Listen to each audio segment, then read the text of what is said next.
Hello friends. Today I'd like to take a look at one design flaw made by American engineers that actually cost some soldiers their lives. To understand it, we need to go back to the time of the Second World War. Back then, the main personal weapon of the U.S.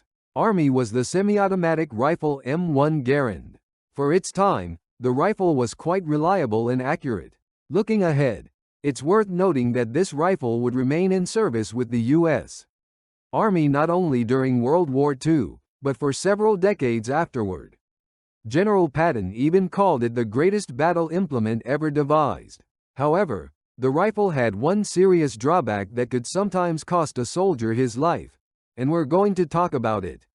But first, a little about its design. The rifle was developed by John Garand in 1929.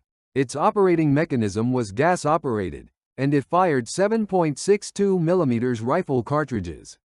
This powerful round provided an effective range of up to 550 meters, while the semi-automatic action allowed a maximum rate of fire of up to 800 rounds per minute. Reloading was done using an en-bloc clip of 8 or 10 rounds.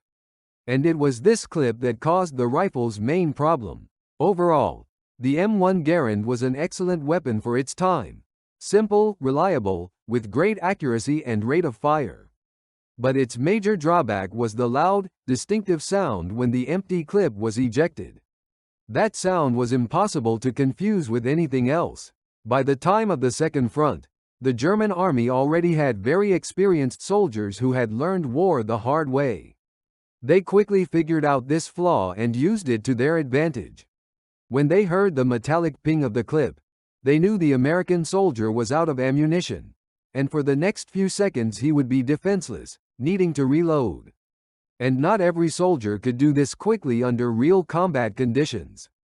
Because of this, there was an unwritten rule in the U.S. Army: never launch an attack at close range alone with just a Garand. American troops usually moved in pairs or small groups, and such squads were often armed with a mix of different weapons. And what about you? Did you know about this flaw of the Garand rifle? What other design flaws in weapons do you know of?